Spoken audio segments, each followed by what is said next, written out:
first thing you want to do is shut off your main breaker. Anytime you're going to work on the main panel box, shut that off for safety reasons. Typical light. There's all kinds of lights that you can put on there, can lights, recessed lights, but this is pretty much a simple way of showing you, and it'll be the same thing for all the lights. Okay. First thing we want to do is we want to get rid of our ground. Okay. So we're going to tie this ground. On most plastic boxes, you will have a metal piece right here tying in.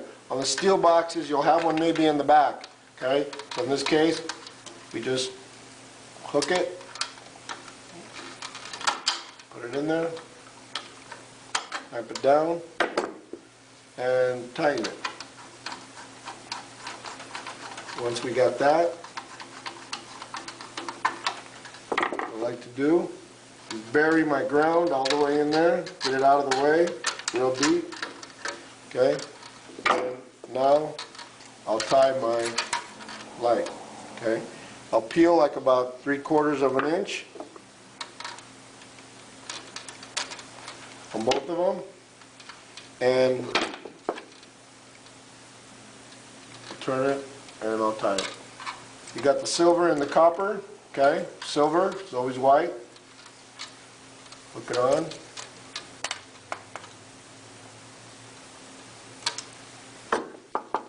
Tie it down.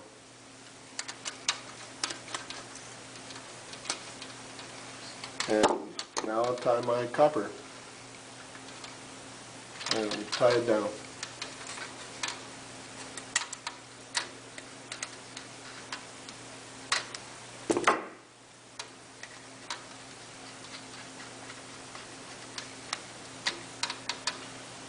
Tie that down. The way I bend my wires, I bend this way, bend down, turn it around, and now I can put my screws in. One there.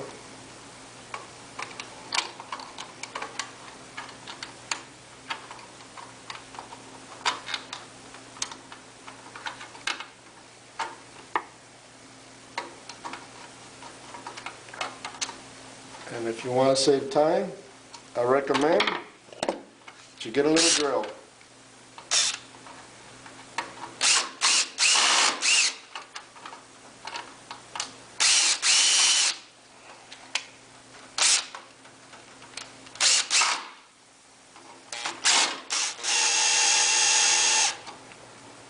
And you're done. Here we have the finished product. We have our switches that we hooked up to our lights. Remember, it came from the home run, going into this box, from here to the next switch, to the next switch, and then directly to our lights, like this. Okay? All we need to do now is just to put on our caps. Okay? In this case, this is a square cap. Just be careful in tightening the screws right here, because if you tighten them too much, you'll break it. Okay? So just be a little cautious on that, and we're finished.